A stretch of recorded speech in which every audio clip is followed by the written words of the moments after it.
다 같이 목도하심으로 2월 셋째 주일 우리 주연의 마지막 제주 주일 예배 하나님께 드리겠습니다. 목도하십니다.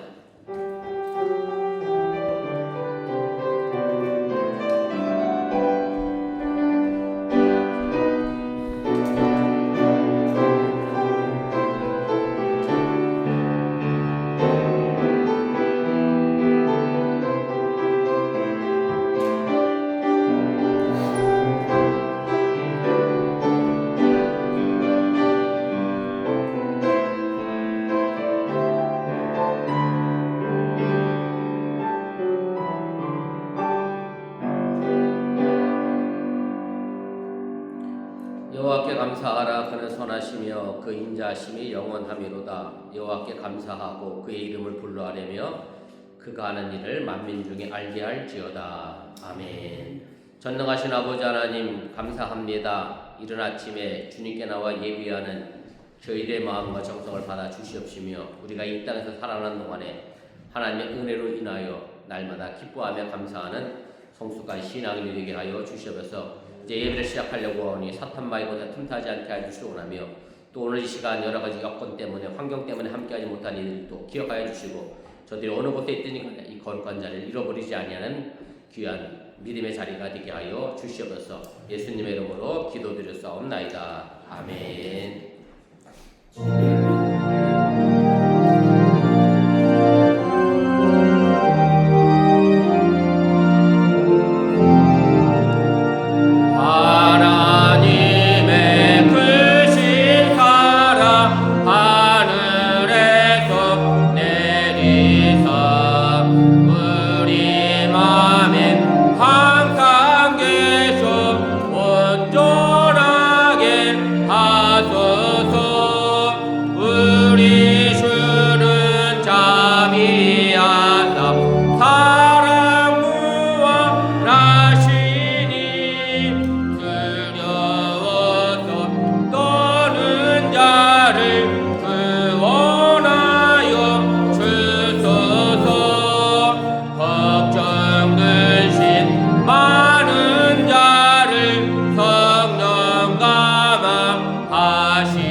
성시교독 32번 시편 71편을 교독합니다. 여호와여, 내가 주께 피하오니 내가 영원히 수치를 당하게 하지 마소서. 주의 이로 나를 붙드시며 나를 풀어주시며 주의 길을 내게 기울이사 나를 구원하소서. 주는 내가 항상 피하여 숨을 바위가 되소서. 주께서 나를 구원하라 명령하셨으니 이는 주께서 나의 나의 하나님이여 나를 악인의 손 곧 불의한 자와 흉악한 자의 장중에서 피하게 하소서. 주여 주는 나의 소망이시요 내가 어릴 때부터 신뢰한 것이다. 내가 모태에서부터 주를 의지하였으며 나의 어머니의 배에서부터 주께서 나를 택하셨사오니 나는 항상 주를 찬송하리이다. 아멘. 전능하사 천지를 만드신 하나님 아버지를 내가 믿사오며 그 외아들 우리 주 예수 그리스도를 믿사오니 이는 성령을 잉태하사 동정녀 마리아에게 나시고 본디오 빌라도에게 고난을 받으사 십자가에 못 박혀 죽으시고 장사한 지 사흘 만에 죽은 자 가운데서 다시 살아나시며 하늘에 보사 전능하신 하나님 우편에 앉아 계시다가 저로서 다한 자와 죽은 자를 심판하러 오시리라. 성령을 믿사오며 거룩한 공예와 성도가 서로 교통하는 것과 죄를 사하여 주는 것과 몸이 다시 사는 것과 영원히 사는 것을 믿사옵나이다. 아멘.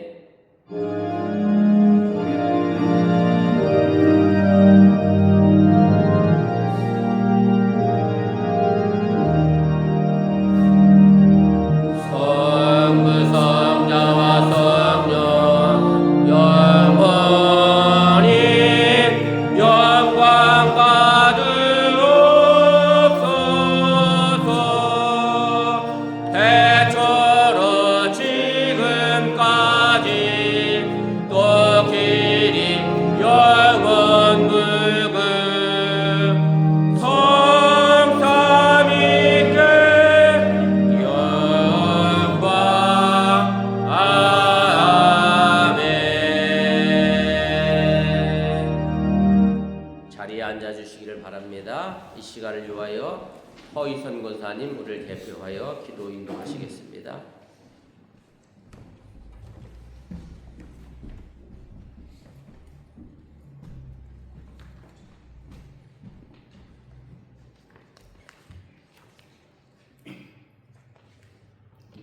자, 같이 기도드리겠습니다. 사랑과 은혜가 충만하신 하나님 아버지 감사합니다. 오늘 이 자리에 있게 하심을, 이 예배를 드릴 수 있음에, 찬양할 수 있음에, 기도할 수 있음에 감사드립니다. 민족의 명절 설을 맞이하게 하시고 새로운 해를 허락하심에 감사드립니다. 가족을 돌아보게 하시고 멀어진 마음은 가까워지게 하시며 용서와 사랑을 회복하게 하여 주시옵소서. 새해엔 우리의 계획보다 하나님의 뜻을 먼저 구하게 하시고 형통보다 순종을 선택하는 믿음 주시옵소서. 우리의 한 해가 사람의 기대가 아닌 하나님의 인도하심 안에 있게 하시옵소서. 입으로는 주님을 외치지만 세상에 나가 주님 밖에서 방황하는 저희들의 모습을 고백하오니 이 거룩한 예배를 통해서 저희를 정결케 하시고 말씀으로 다시금 무장될 수 있도록 도와주시옵소서. 저희의 마음 안에 주님의 마음을 품게 하시고 우리를 거짓되게 하는 믿음을 붙들지 않게 하시옵고 또한 이러한 믿음이 우리를 지켜주게 하여 주시옵소서. 그리하여 세상 속에서 세상 편이 아닌 주님 편이 되게 하여 주시옵소서. 주님, 저희와 늘 함께 하시어서 성령 충만케 하사 생각은 지혜가 되게 하시고 감정은 늘 사랑으로 가득 차게 하시며 저희들의 오감은 능력이 되게 하여 주시옵소서. 어떠한 상황 속에서도 주님 바라보며 항상 기뻐하게 하시고 쉬지 말고 기도하며 범사에 감사할 수 있는 저희들이 되게 하여 주시옵소서. 주님, 저희 가운데 건강 때문에, 마음 때문에, 물질 때문에 여러 가지 이유로 불편한 자들이 많이 있습니다. 또한 각 가정마다 기도 제목이 있습니다. 저희들의 모든 것을 주관하시는 하나님의 능력으로 저희들의 마음과 생각을 지키시는 주님의 권능으로 연약한 저희들을 도우사 힘과 용기를 주시고 어려움을 떨쳐낼 수 있는 믿음을 주시옵소서. 주님의 뜻이 계셔 이곳 어번 땅에 모인 저희들입니다. 이 삶의 터전을 통해 주님을 증거하게 하시고 주님이 주신 능력 안에서 모든 일을 잘 감당할 수 있는 저희들이 되게 하여 주시옵소서. 저희들을 이끌고 계신 이병수 목사님과도 함께 하셔서 지혜와 능력을 더하여 주시고 영육간에 더욱 강건하게 하여 주시옵소서. 잘 모이는 교회 되게 하시고 서로 사랑하는 사랑의 교회가 되어 하나님께 영광 돌릴 수 있는 교회가 되게 하여 주시옵소서. 저희 어벙 교회가 주님 보시기에 아름다운 교회로 주님의 사랑을 실천하는 교회로 성장해 나갈 수 있도록 인도하여 주시옵소서. 이 모든 말씀 저희를 구원하여 주신 예수님의 이름으로 기도드렸습니다. 아멘.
거룩한 곳으로 이끌어 가시는 좋으신 아버지 하나님, 우리가 이 땅에 살지만 저 천국이 우리의 본향임을 잃어버리지 않게 해주실 원하며 오늘도 세상과 구별되어지고 죄와 구별되어지는 거룩한 삶을 살아가도록 또한 인도하여 주시옵소서. 오늘 주님 앞에 나와 정성된 마음으로 귀한 예물 드렸습니다. 억지로 드린 것도 아니고 인색함으로 드린 물질도 아닌 줄 믿사오니 이 물질이 온전히 하늘나라에 숨겨지게 도와주시고 저들의 삶의 터전 속에 하나님께서 많은 것으로 또한 좋은 것으로 갚아주시고 채워주시옵소서. 11절을 드렸사오니 저들의 창고가 차도 넘쳐나게 도와주시고 감사의 예물을 드렸사오니 범사에 감사할 조건이 채워지게 하시기 원하며 주일홍을 드렸사오니 손길 닿는 곳마다 하나님의 영광과 기쁨이 되게 하여 주시옵소서. 이제 내일 모레 우리 한국 고유의 명절 설을 앞에 두고 있습니다. 한국에 계신 우리 부모님과 일가 친척들에게 또 안부를 묻게 해주시기 원하며 이민자로서 이국 땅에 살면서 명절을 지키는 것이 쉽지 않지만 그럼에도 한국인의 정체성을 잃어버리지 않고 그 명절을 지켜나가는 우리 어머니께 성도들이 되도록 또한 인도하여 주시옵소서. 지금도 예배드리고 있는 우리 이웃과 주일학교를 기억하여 주시고 어린 시절부터 믿음 안에서 바르게 성장하며 하나님의 영광의 기쁨의 자녀가 되도록 또한 축복하여 주시옵소서. 이 모든 말씀 예수님의 이름으로 기도드렸사옵나이다. 아멘. 감사합니다. 자리에 앉아주시기를 바랍니다. 교회 소식 전합니다. 앞에 화면과 주고 보시고 차가 없으시길 바랍니다. 우리 주일성도 신앙의 기본인 거 기억하시고 오늘 곳에 계신 간에 주일 거룩하게 지키시길 바라고요. 오늘도 함께하지 못한 분들 위해서 기도해 주시면 고맙겠습니다. 오늘 설을 맞이해서 애찬 준비해 주신 모든 분들께 감사를 드리고 여러분들의 가정이 오늘 찬송한 것처럼 행복하고 기쁜 즐거운 그런 가정 될 수 있기를 주님의 이름으로 축원을 드립니다. 이번 주 수요일부터 사순절이 시작됩니다. 그래서 이번 주 수요일은 성의 수요일이고요. 사순절 이제 시작입니다. 매년 우리 교회가 해왔던 것처럼 주님의 고난과 십자가를 묵상하는 그런 시간 되시길 바라고 제가 올해는 그리스도를 본받아라고 하는 책을 토대로 해서 사순절 묵상을 여러분들에게 나눠드리겠습니다. 또 교회 홈페이지에도 게재되고 교회 페이스북에도 올릴 테니까 그렇게 보시면서 묵상하시고 경쟁에 이르도록 훈련할 수 있기를 또 주님의 이름으로 부탁을 드립니다. 그 다음에 굿뉴스 센터가 키가 바뀌었습니다. 전자키로 변경됐고요. 기존에 가지고 계신 그 물리적 키는 더 이상 쓸 수가 없으니까 그렇게 아시기를 바라고 오늘 아침에 제가 거기를 갔더니 사무장하고 그 굿뉴스 센터 담당자가 2명의 노숙자 때문에 진땀을 빼고 있는 것 같아요. 아직도 있는지 모르겠는데 아무튼 그래서 아마 거기가 아무튼 여러 가지 모양으로 취약한 부분이 있나 봐요.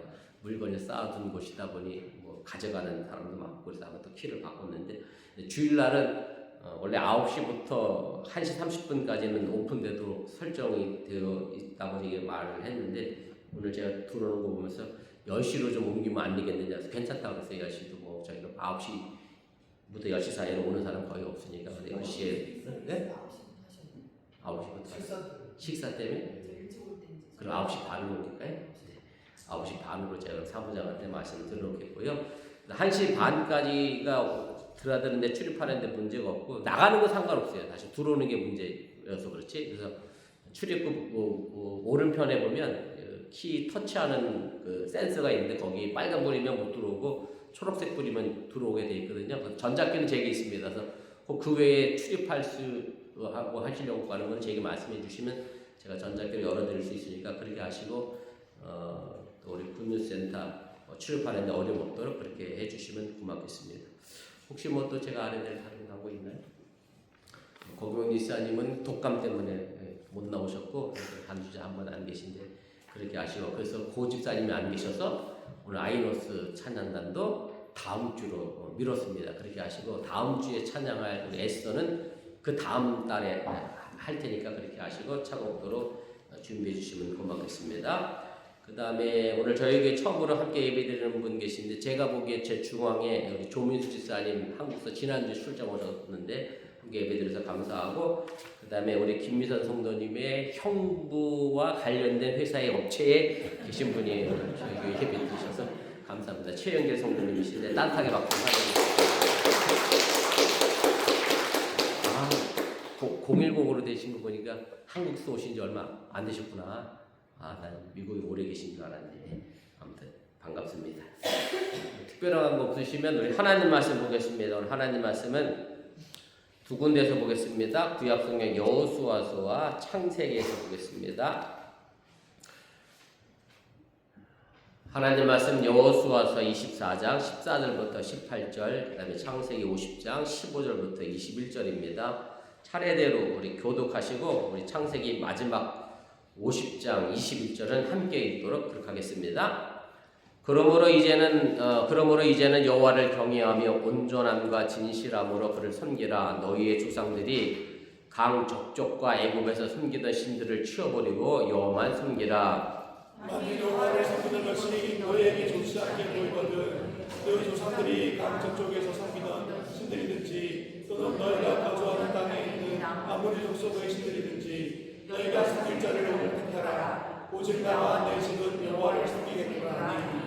백성이 대답하여 이르되 우리가 결단코 여호와를 버리고 다른 신들을 섬기기를 하지 아니하오리니 이는 우리 하나님 여호와께서 친히 우리와 우리 조상들을 인도하여 애굽 땅 종되었던 집에서 올라오게 하시고 우리 목전에서 그 큰 기적들을 행하시고 우리가 행한 모든 일과 우리가 지나온 모든 백성들 중에서 우리를 보호하셨으며 여호와께서 또 모든 백성들과 이 땅에 거주하던 아모리 족속을 우리 앞에서 쫓아내셨습니다. 그러므로 우리도 여호와를 섬기리니 그는 우리 하나님이시니이다 하니라. 창세기 50장 15절입니다. 요셉의 형제들이 그들의 아버지가 죽었음을 보고 말하되 요셉이 혹시 우리를 미워하여 우리가 그에게 행한 모든 악을 다 갚지는 아니할까 하고 요셉에게 말을 전하여 이르되 당신의 아버지가 돌아가시기 전에 명령하여 이르시기를 너희는 이같이 요셉에게 이르라. 네 형들이 네게 악을 행하였을지라도 이제 바라건대 그들의 허물과 죄를 용서하라 하셨나니 당신 아버지의 하나님의 종들인 우리 죄를 이제 용서하소서 하며 요셉이 그들이 그에게 하는 말을 들을 때 물었더라. 그의 형들이 또 친히 와서 요셉의 앞에 엎드려 이르되 우리는 당신의 종들이니이다. 요셉이 그들에게 이르되 두려워하지 마소서. 내가 하나님을 대신하니까 당신들은 나를 해하라 하였사오나 하나님은 그것을 선으로 바꾸사 오늘과 같이 많은 백성의 생명을 구원하게 하시려 함께 읽겠습니다. 당신들은 두려워하지 마소서. 내가 당신들과 당신들의 자녀를 기르리이다 하고 그들을 강곡한 말로 위로하였더라. 아멘. 내일 모레가 우리 한국의 명절 설입니다. 미국 이민자로 살아가면서 한국의 명절을 지키는 것이 쉽지가 않습니다. 이것이 너무나도 당연한 것은 모든 직장과 학교가 미국의 명절을 기준으로 일하기도 하고 쉬기도 하다 보니 그러니 쉬지 않으니 설인지 추석인지 모르고 지나갈 때가 사실 많이 있습니다. 여러분들 생일 중에 음력으로 되어 있는 분들은 자녀들이 엄마 아빠 생일은 왜 자꾸 바뀌어? 이렇게 부를 수도 있을 거예요. 음력을 모르는 아이들은 또 그렇게 어렵고 힘든 게 사실입니다. 지금이야 설이라고 하는 말이 어느 정도 표준어로 정착되어 가고 있습니다만은 제가 어린 시절만 해도 구정이니 신정이니 민속의 날이니라는 말로 두 번의 설을 맞이했던, 다시 말해서 두 번의 새해를 맞이했던 적이 있습니다.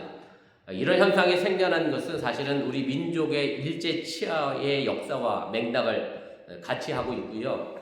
일본이 한국의 문화를 말살하려고 했습니다마는 끈질기게 지켜내온 한국 민족의 저력 때문에 이 두 가지 설이 우리에게 놓이게 됐습니다. 지금은 전 세계가 공통적인 달력을 사용하죠. 태양력이라고 하는 양력 달력을 사용합니다. 그런데 사실은 우리나라에 태양력이 들어온 시기가 그렇게 오래되지 않았습니다. 지금으로부터 약 130년 전 1896년부터 우리나라가 태양력을 사용하기를 시작했습니다. 그럼 그 이전에는 우리 무슨 달력을 썼겠어요? 당연히 수천 년간 이미 음력 달력을 달을 기준으로 우리가 생활해 왔고 130년 전부터 이제 태양력을 받아들였고, 그래서 실제로 지금도 농촌에 가면 음력 기준으로 절기를 따지면서 농사를 하고요. 저희 어머니가 당진 사람인데요, 서산 사람인데 스산이라고 했는데 충청도 사람들 스산 분이신데 저 외할머니가 섬에서 목회하셨잖아요. 그래서 물때를 잘 알아요. 저희 어머니가 밀물 썰물. 근데 그 밀물 썰물도 사실은 뭐와 연결되어 있느냐면 달하고 연결되어 있어요. 그래서 어부들도 음력 가지고 밀물섬을 구분해서 그렇게 이야기합니다. 그래서 사실은 우리 민족에게 이 음력은 꽤 중요한 그런 달력입니다.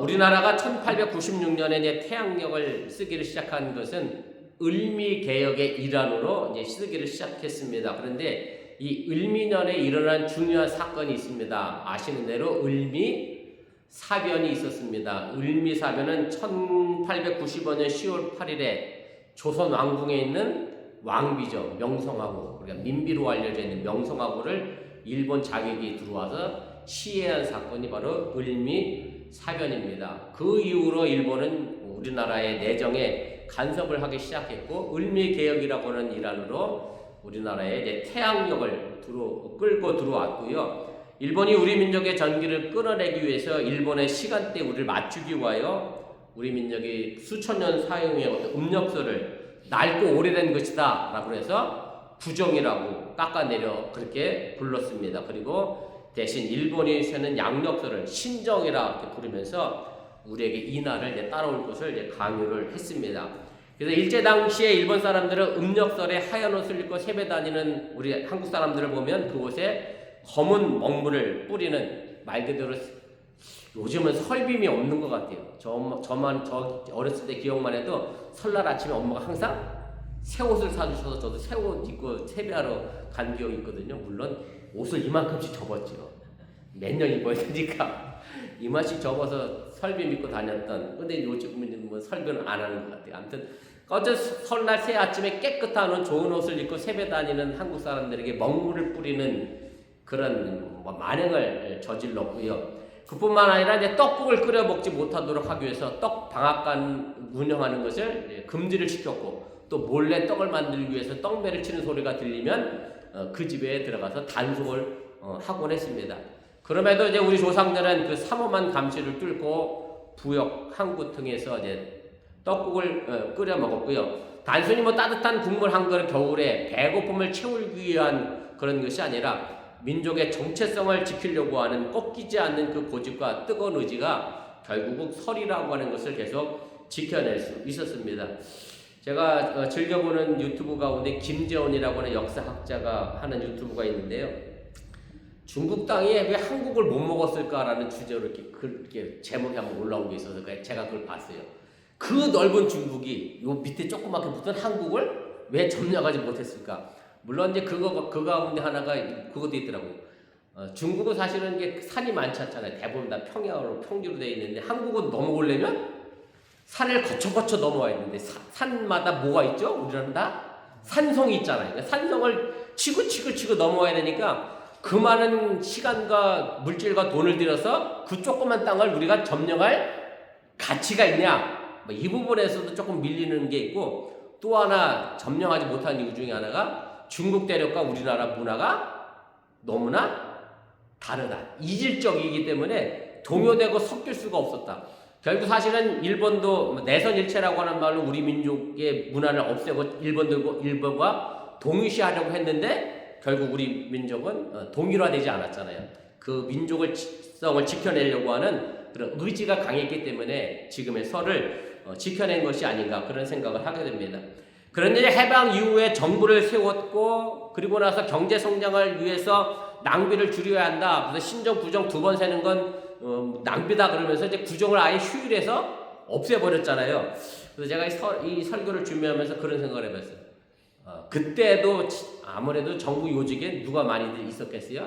지금도 친일청산 얘기하는데 친일청산을 제대로 하지 못했기 때문에 그런 현상이 어느 정도 작용한 것이 아닌가. 그래서 한동안은 신정, 그래서 양력절만 놀고요. 음력절 구정은 쉬지를 않았어요. 그런데도 불구하고 사람들이 고향에 갔잖아요. 기업들도 당연히 구정을 지켰으니, 설을 지켰으니 정부가 쉬지 말라 그래도 임시로 공휴를 줘서 막 사람들을 고향에 갈 수 있도록 그렇게 해줬고, 그래서 1980년대 드디어 그래서 민속의 날, 구정은 이제 없어지고 민속의 날, 그래서 딱 하루를 쉬게 해준 기억이 있어요. 근데 그럼에도 불구하고 이 음력설은 없어지지 않았고, 결국 정부가 이제 구정을 다시 뭘로 바꿨느냐면 설이라는 표준어로 바꾼 것이 1989년이 돼서야 지금의 3일 연휴가 시작되는 공식적인 설이 다시 돌아오게 됩니다. 그러니까 설을 잃어버린 지 100년 만에 돌고 돌아서 다시 지금의 그 이름을 찾게 됐고, 지금은 이제 거의 뭐 신정 구정이라는 말은 쓰지 않습니다만은 설이 우리 고유의 명절의 이름으로 자리를 잡았습니다. 그리고 국제적으로도 사실은 예전에는 차이니스 뉴이어라고 해서 우리가 다 중국 사람처럼 보여서 그랬다, 다 그렇게 퉁치고 넘어갔는데 요즘은 차이니스 뉴이어라고 안 그러죠. 다 루너 뉴이어로 이름이 바뀌었고요. 그래서 제가 아까 사무장이 우리 그 음식 해놓은 거 보면서 내일 모레가 우리 한국 명절이야, 설이야, 비칼라딩이야, 루너 뉴이어야, 차이니스 뉴이어가 아니었더니 베트남의 뭐랑 같은 거냐고 또 저한테 얘기해서, 베트남도 아무래도 동아시아권이니까 뭐 설을 지키겠죠. 그래서 아마 그럴 거라고, 같은 날짜에 동아시아권은 다 루너 뉴이어를 지킨다라고 하는 얘기를 제가 나누고 올라왔습니다만은, 아무튼 모진 풍파와 억압 속에도 지지 않고 끈질기게 지켜낸 것이 우리의 설임을 기억하시면서 미국 이민자로 살아가면서 한국인이 설을 잃어버리지 아니하는 그런 삶을 여러분들이 살아낼 수 있기를 또 주님의 이름으로 부탁을 드립니다. 설이라고 하는 말의 유래는 뭐 일반적으로 세 가지를 이야기하는데, 가장 많이 지지를 받는 것은 낯설다의 어근인 설다에서 온 말로 파생된 것으로 주장을 하게 됩니다. 그래서 설날은 새해에 대한 낯설음이란 그런 의미가 있고요, 아직 익숙하지 않은 낯선 날이라고 하는 뜻을 동시에 가지고 있다고 그렇게 국어학자들은 설명을 합니다. 아직 한 번도 가보지 않은 새로운 날들이 사실은 우리 앞에 펼쳐집니다. 오늘 우리가 살고 있지만 내일은 또 내가 가보지 못한 새로운 날들, 말 그대로 낯선 날들이 우리에게 주어지는데, 이 새로운 날들, 이 낯선 날들 속에서 하나님의 동행하심과 인도하심이 여러분들에게 언제나 가득할 수 있기를 주님의 이름으로 축원을 드립니다. 흔히들 설날이 되면 새해 복 많이 받으라는 그런 인사를 전하게 됩니다. 그런데 단순히 우리가 알고 있는 육신적으로 그저 먹고 입고 마시고 사는 것의 복만을 전하지 마시고 우리의 영혼의 복도 받으라고 그렇게 전할 수 있는 기독교인들이 되시기를 바랍니다. 그리고 이 복을 주시니 또한 하나님의 은혜임을 여러분들이 잊지 마시고 살아갈 수 있기를 주님의 이름으로 축원을 드립니다. 오늘 제가 전하고자 하는 말씀은 설날을 앞에 두고 우리 신앙인들이 이 설날뿐만 아니라 우리에게 다가오는 낯선 새로운 날들에 대하여 어떤 자세를 가지고 신앙생활을 할지를 좀 생각해 보면서 오늘 두 본문을 중심으로 해서 두 가지를 생각해 보며 함께 은혜 나누기를 원합니다. 첫째는 아름다운 신앙의 유산을 여러분들이 가족들에게 물려주시기를 바랍니다. 이 세상에서 사람들이 자신의 계획하는 일에 대하여 실패하는 이유 중에 한 가지는 처음 가졌던 선한 목적과 가치를 잃어버리는 데서 출발한다고 해도 틀리지가 않습니다. 개인의 희망도 그렇고요, 또 가정의 행복도 그렇고, 또 국가의 발전도 처음의 목적과 가치를 벗어나는 일로 인하여 혼란해지고 잘못된 길로 가게 된다는 그런 말씀입니다. 지금의 미국 사회에서 여러 가지 일어나는 일들을 바라보면서 어떤 미국인들은 그러죠. 내가 알던 미국이 이제는 없어졌다. 미국이 가지고 있었던 초창기에 참된 가치를 점점 잃어버리는 미국이 됐다라는 말로 설명을 하는데, 사실은 우리가 가지고 있었던 그런 가치를 잃어버리게 되면 우리의 삶은 변질되어질 수밖에 없습니다. 이런 경우는 성경을 통해서도 쉽게 찾아볼 수 있습니다. 가나안을 정복하고 땅을 분배받은 이스라엘 백성들은 하나님의 택한 백성으로 살아가야 될 책임과 목적이 있었습니다. 그것이 바로 하나님의 영광을 드러내고 하나님을 섬기는 일이었습니다. 다시 말씀드리면 하나님께서 이스라엘 백성들을 애굽의 노예 생활에서 탈출시킨 목적은 바로 하나님을 자유롭게 섬기게 하는 것이었고, 가나안 땅을 정복하는 것도 하나님을 섬기고 하나님을 영화롭게 하는 문화를 그 땅에 만들려고 출애굽시키시고 가나안을 정복하게 하셨다는 그런 말씀입니다.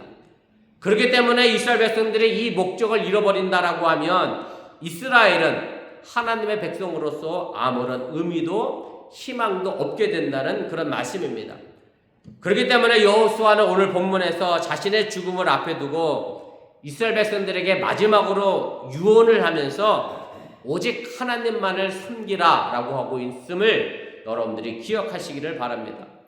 오늘 본문 15절 후반부에 보면 오직 나와 내 집은 여호와를 섬기겠노라라고 유언하고 있음을 보게 됩니다.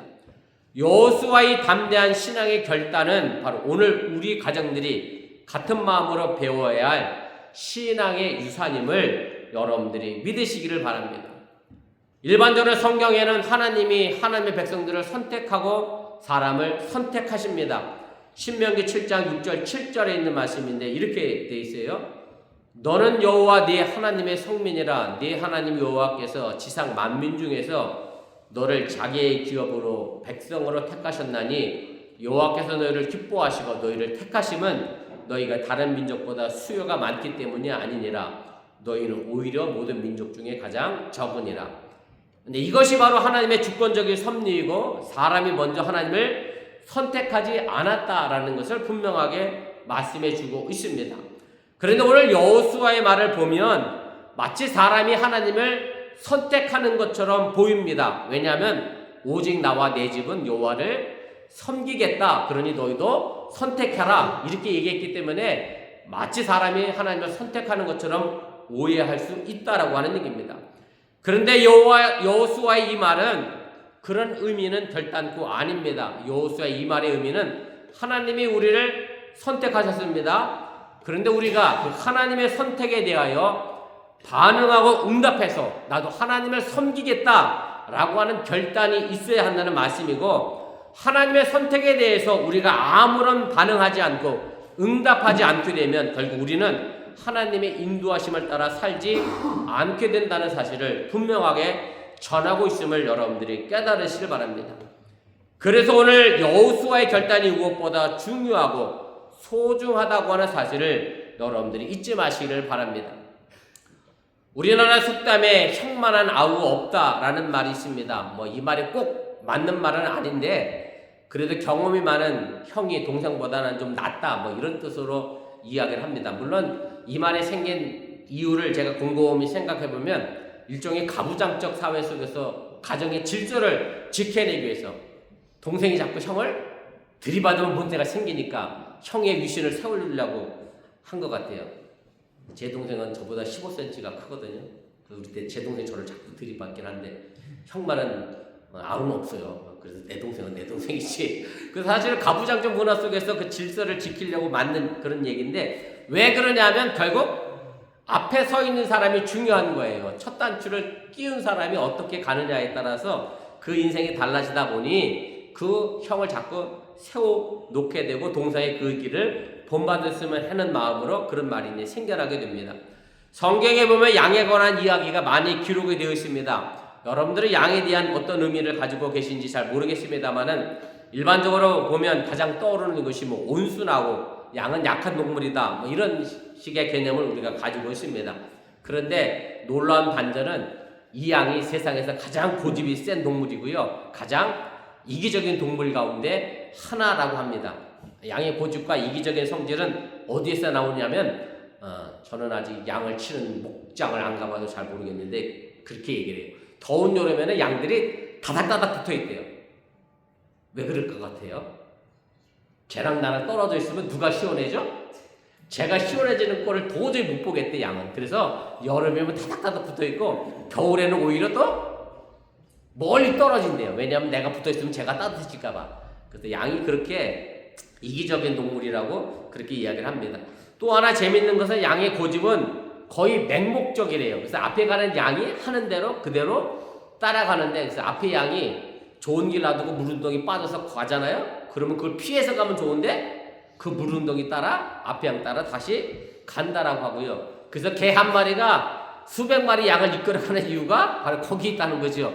똑똑한 개가 그 양을 이끌어서 그래서 양치는 개가 등장하게 된다라고 하는 얘기입니다. 그런데 양의 이런 성질은 어느 정도 맞는 것 같아요. 왜냐하면 성경에도 양에 대하여 이렇게 표현해요. 이스라엘이 유목민이었으니까 양을 치는 사람들인데 이사야서 53장 6절에 보면 이렇게 얘기를 해요. 우리는 다 양 같아서 그릇 행하여 각기 제 길로 갔거늘. 아무튼 양은 제멋대로 가는 성질이 있다는 것은 이제 분명한 것이고, 그래서 양을 이끌어가는 목자가 반드시 있어야 함이 이제 분명해집니다. 그래서 우리 가정에서 사실은 앞에 있는 양이 바른 길을 가야 뒤에 있는 양도 그대로 따라가게 되어 있다라고 하는 얘기고, 결국 집에 있는 어른의 역할이 무엇보다 중요하다고 하는 사실을 여러분들이 잊지 마시기를 바랍니다. 그래서 우리가 조심해야 될 말 가운데 하나가 이런 거 있습니다. 자녀를 향해서 가끔 그러잖아요. 화가 나면 누구 닮아? 저러냐? 누구 닮았겠어요? 나 닮았든지 아빠 닮았든지 엄마 닮았겠지. 당연히 어느 분 닮았을 것이고, 그런 기에 여러분들 자녀들 앞에서 바르게 행동하고 바르게 신앙생활을 해 나갈 수 있기를, 그리고 바른 신앙의 삶과 삶의 습관을 만들어 갈 수 있기를 주님의 이름으로 간절히 부탁을 드립니다. 사실 전도는요, 모르는 사람 전도하는 게 제일 쉬워요. 왜 그러냐면 너무 서로 잘하는 사람한테 뭐 전하려고 하면 그래요. 너나 잘 믿어라 이러거든요. 그래서 참 이게 가까운 사람한테 전도하기가 더 어려운 것은 결국 내가 내 생활을 어떻게 했느냐가 문제이기 때문에 그렇습니다. 설교 원고에는 없는데 갑자기 제가 생각이 나서, 우리 딸내미가 작년 연말부터 연애를 시작을 했어요. 이거 비밀인데 우리 딸도 설교 보려고. 근데 우리 집사람은 일단 무조건 합격이야. 남자가 180이야. 자, 근데 문제는 이 친구가 중국 사람인데 교회를 안 다녀.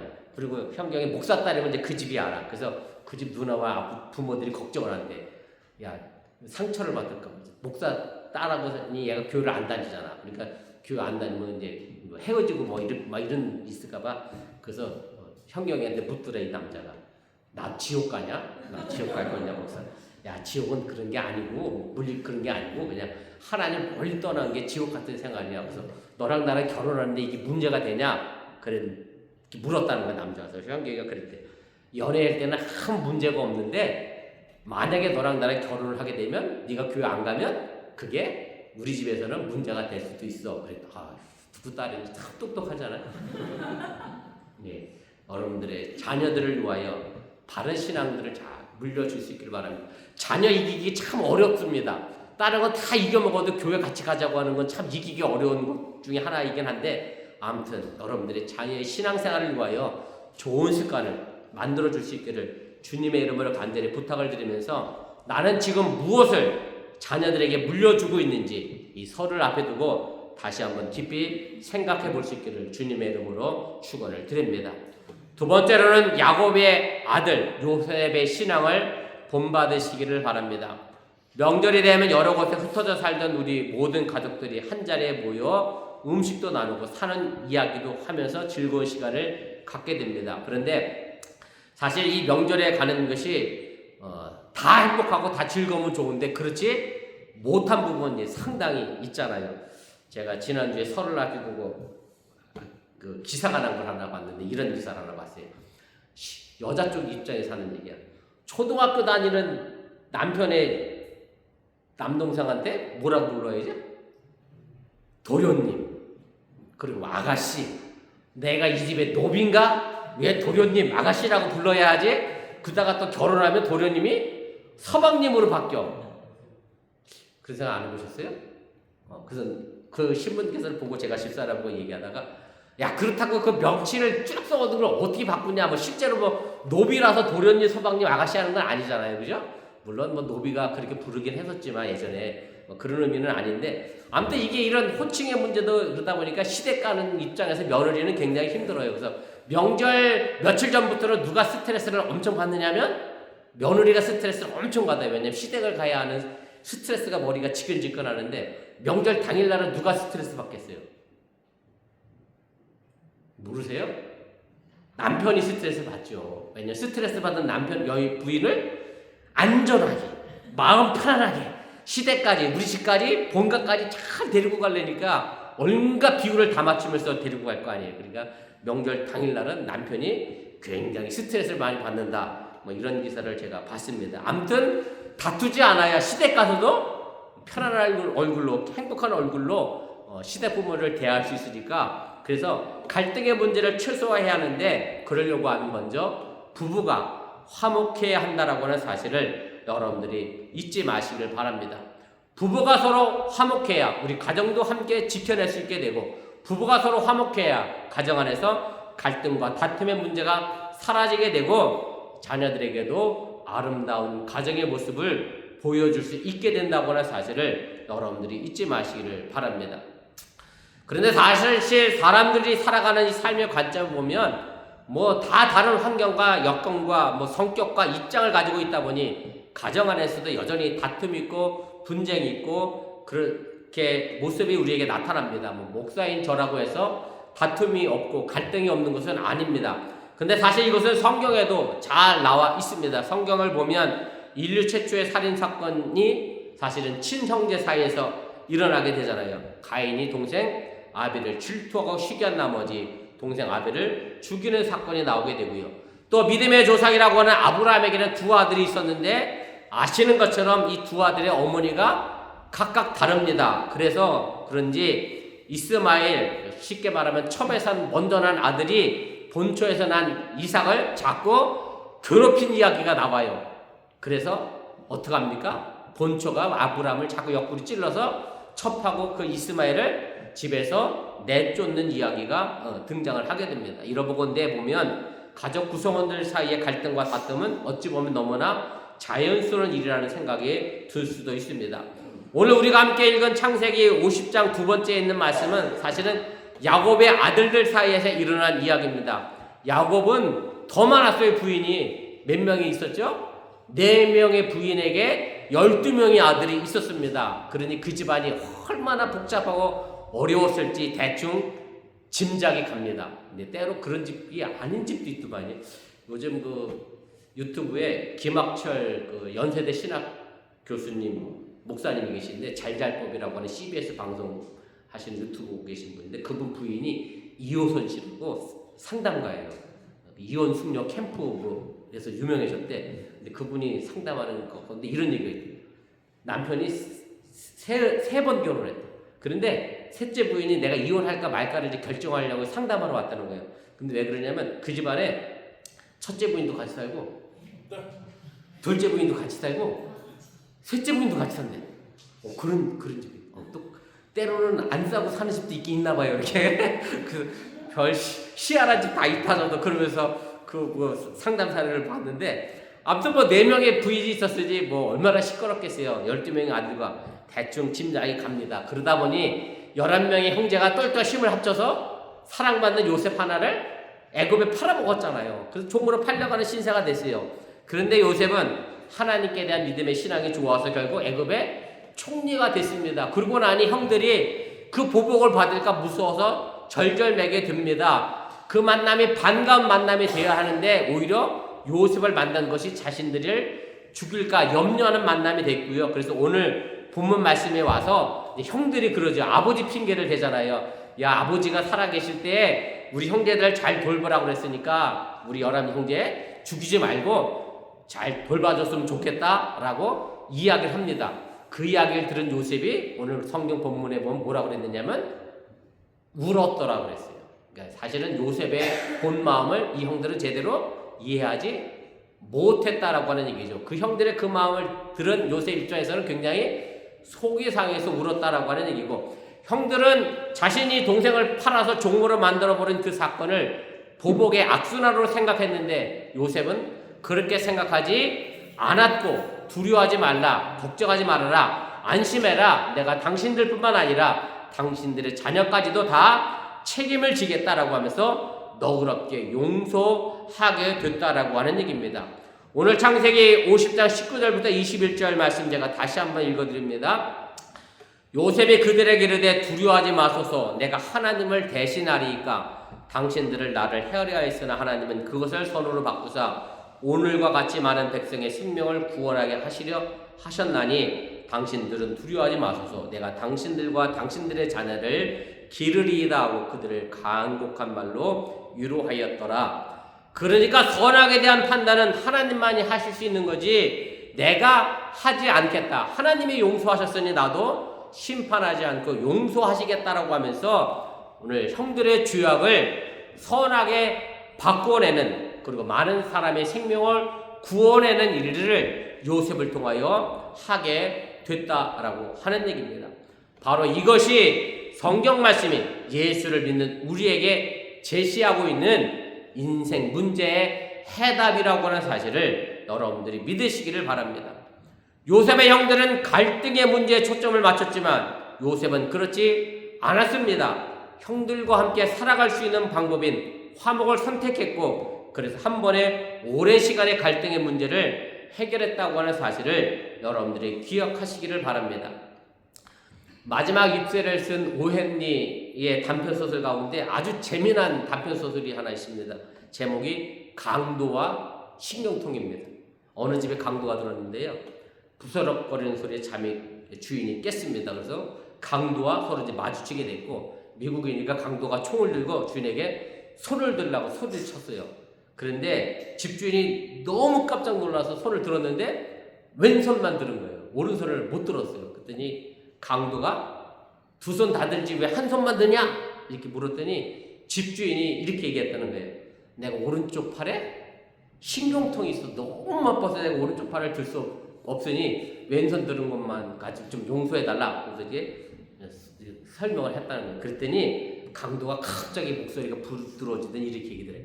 야, 너 오른쪽 팔에 신경통 있냐? 야, 나도 신경통 때문에 아파 죽겠어. 힘들어 죽겠어. 그러다가 서로 증상과 치료의 방법을 이야기하다가 그렇게 밤을 샜다는 거예요. 오히려 단편소설에 나오는 내용입니다. 이 짤막한 이야기 속에서 우리의 인간관계의 비밀을 오일리는 가르쳐 주고 있습니다. 서로의 고통을 나누고 서로의 약점을 나눌 때 강도는 어느새 강도가 아니라 친구가 됐다라고 하는 얘기고, 집주인도 그 공포에서 해방됐고 허물 없는 사이가 됐다라고 하는 얘기입니다. 서로의 허물을 나누었기 때문에 그 둘의 관계는 서로 함께 짐을 져주는 정말 친구가 될 수 있었다라고 하는 얘기입니다. 영어 단어에 커뮤니케이션이라고 하는 단어가 있습니다. 우리말로 뭐 교통이니 혹은 뭐 통신이니 뭐 이렇게 번역이 됩니다만은, 근래에 와서는 인간관계를 커뮤니케이션이라는 단어를 통해서 넓은 의미로 뭐 교육이나 문화 영역에 많이 사용되고 있고, 요즘 정치에서도 소통이라는 말로 바꿔서 이 말들을 번역하고 사용을 하게 됩니다.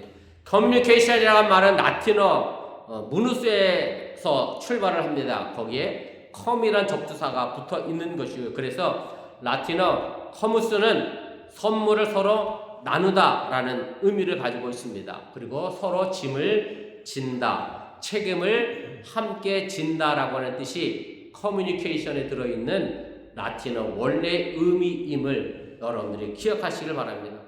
어떻게 하면 가족 사이에 혹은 이웃 사이에, 교우들 사이에 이 커뮤니케이션이 잘 이루어질 수 있겠느냐 하는 것인데, 그것은 바로 오헬리의 소설에서처럼 서로에 대하여 같이 공감해주고 짐을 서로 나눠주고 사랑을 서로 나누면서 성경 말씀대로 서로에게 사랑의 종로를 타는데 그 비결이 있다고 하는 사실을 여러분들이 믿으시기를 바랍니다.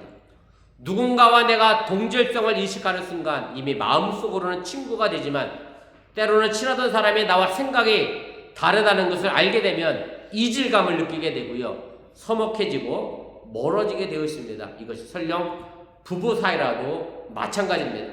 그래서 가정에서 서로에 대하여 공감하고 이해하고 서로의 짐을 나누었을 때 온전한 화목과 평화를 만들어낼 수 있음을 여러분들이 깨달으시길 바랍니다. 제가 금요일날 발렌타인 이브라서 우리 집사람에게 장미를 사갖고 들어갔어요. 근데 장미를 사갖고 들어가고 이 안개꽃 사갖고 들어가면서 장미값이 대보기는 엄청 비싸게 받더라고요. 그래서 집사람한테 가서 그랬어요. 여보, 장미 한 단만 사고 한 달은 통닭을 살 거 그랬나 했더니 우리 집사람이 그러지 장미를 이렇게 많이 사왔냐 그래서 같이 마음을 통닭으로 통일을 했었는데, 제가 왜 그런 얘기를 했냐면, 신혼 때 제가 이 발렌타인이라고 꽃을 사갖고 들어갔어 어느 날. 그랬더니 우리 집사람이 저한테 뭐라는 거 아세요? 이 꽃 말고 테팔 프라이팬을 사오지 이걸 사왔냐 저한테 구박했던 적이 있었거든요. 왜 그러냐면 그 전주부터 프라이팬 하나 산다고 이 테팔 프라이팬을 들었다 놨다 했었거든. 벌써 꽤 오래된 얘기. 그 얘기가 생각나서 장미 한 다발 사고 통닭 사갖고 올 그랬더니 그 다음에는 장미 사오지 말고 통닭을 사오래. 네, 서로 같이 공감할 때 행복해질 수 있습니다. 별거 아닌데 서로 여러분들 별거 아닌 것 때문에 갈등하고 다툼하지 마시고 우리 자신을 바라보면서 서로 공감하고 교통하시길 바라고, 설날 낯설고 새로운 날들 속에 여러분들의 삶의 길들이 하나님이 함께 하셔서 늘 풍성한 축복에 가득하며 가정의 신앙의 유산을 아름답게 남겨줄 수 있는 그런 믿음의 가정을 만들어갈 수 있기를 주님의 이름으로 축원을 드립니다. 기도하겠습니다. 말씀을 기억하며 1분여 정도 합심해서 함께 기도하겠습니다. 제가 오늘 말씀의 제목을 복만 가득한 낯선 새날 이렇게 정해봤습니다. 우리가 설을 앞에 두고 있습니다. 미국 이민자로 살면서 설을 지키는 게 쉽지 않습니다. 그렇지만 우리가 한국 사람이고 130년 동안 우리 조상들이 그 설을 지켜내기 위하여 일제 치하 속에서도 굴하지 않고 지켜냈던 그 민족의 정신을 여러분들이 잊지 마시고 민자로 미국 땅에서 살아갑니다. 물론 시민권 받아서 미국 시민일 수도 있지만 한국인의 정체성, 그 본질은 여러분들이 잊지 마시고 그 정체성을 자녀들에게도 또 나누고 또 그 정체성을 그 자녀들과 후손들에게 계속해서 나눠갈 수 있기를 주님의 이름으로 축복을 드립니다. 그래서 우리에게 주어지는 정말로 낯선 새로운 날들, 그 모든 날들 속에 하나님이 주신 복만 가득할 수 있기를 주님의 이름으로 축원을 드립니다. 잠깐 기도하겠습니다. 우리의 삶을 주관하시고 인도하시는 좋으신 아버지 하나님, 오늘 시간에 부족한 등에 잠시 말씀을 전했습니다. 사람의 말로 잘못 전한 것이 있으면 저들 마음과 생각 속에 사라지게 도와주시고 하나님의 귀한 말씀을 대변하고 전할 수 있는 그런 귀한 시간들이 있도록 인도하시고 함께하여 주시면서 우리의 사랑하는 교회 믿음의 성도들이 어떤 마음의 생각을 가지고 있는지 서로를 위하여 배려하게 해주시고 서로의 짐을 나눠주고 서로를 위하여 함께 고통을 나누며 서로의 동지성을 회복하며 서로를 위하여 마음을 같이 할 수 있는 그런 믿음의 삶을 살아갈 수 있도록 인도하시고 함께하여 주시면서 부부간에도 같은 아버지 하나님의 동지성을 갖지 못하면 낯설고 멀어질 수밖에 없습니다. 우리 가족 안에서 서로가 서로를 위하여 그렇게 화목해 나갈 수 있는 믿음의 가정 되게 하시기 원하며 내가 가지고 있는 그 믿음을 우리 자녀들에게 바르게 전하며 믿음의 후손들을 만들어가며 양육해 나갈 수 있는 그리고 한국인으로서 경제 자부심을 가지고 이 미국 땅에서도 살아낼 수 있는 그런 믿음의 어머니의 성도들 가정 될 수 있도록 인도하시고 함께하여 주시면서 이제 아버지 새해 설을 맞이했습니다. 저들 가정 속에 하나님의 축복만이 가득한 낯선 새날들이 계속되어지게 해주시고 하나님이 이름으로 날마다 승리하며 하나님의 영광을 만들어가며 요셉이 보여줬던 화목의 정신과 여호수아가 보여줬던 하나님을 선택하는 믿음의 정신을 잃어버리지 않고 오늘도 살아가게 하여 주시옵소서. 믿습니다.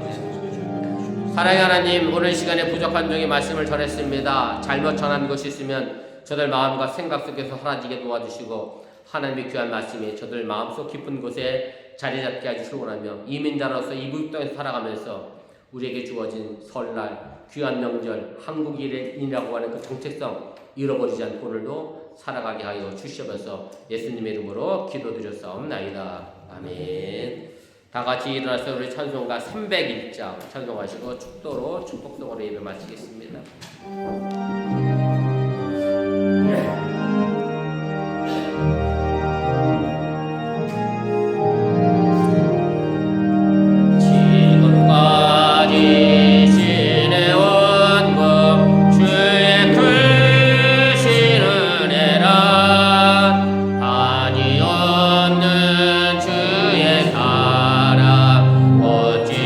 어찌로 말하랴 자나게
이제는 부활하셔서 우리에게 생명이 되신 예수님의 은혜와 독생자 예수를 아낌없이 보내신 하나님의 놀라신 사랑과 성령님이 교통하시고 감동감하신 역사가 이제 낯설고 새로운 설날을 앞에 두고 그 매일의 삶을 살아가는 우리 어번교회 성도들 위해 하나님의 그 축복과 은총이 넘쳐나시기를 주님의 이름으로 간절히 축원하옵나이다. 아멘.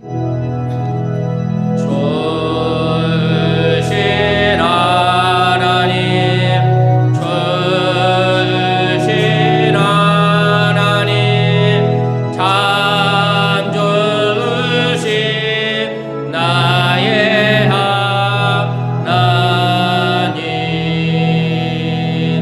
우리의 예배를 받으신 하나님, 참 주신 나의 하나님,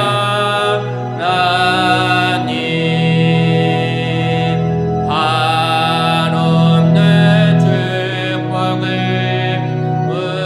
우리에게 주시네. 참 주신 나의 하나님.